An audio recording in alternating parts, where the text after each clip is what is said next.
Hey guys, in this video I'll show you how to hard reset your iPhone. Now the first thing I want you to do is access your settings, click on your name, your profile icon, and then from here first we will disable everything, our Apple ID, iCloud, everything. Okay, so scroll down, click here on sign out, and then make sure everything here is toggled off, and we need to disable all of that because we will be doing a factory reset. Click on sign out and remove all the iCloud data from this phone. Sign out, make sure you had everything backed up.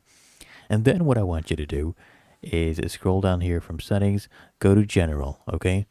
And under general, I want you to go ahead and scroll down again until you see this option, transfer or reset iPhone. I want you to click on it and then come here, click on get started, and then choose this option right here, erase all content and settings.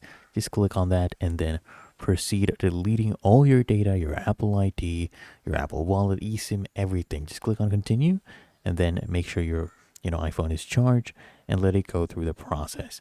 But otherwise, it is really that easy and simple. If you found this helpful, make sure you smash that like button and subscribe to Quick Fix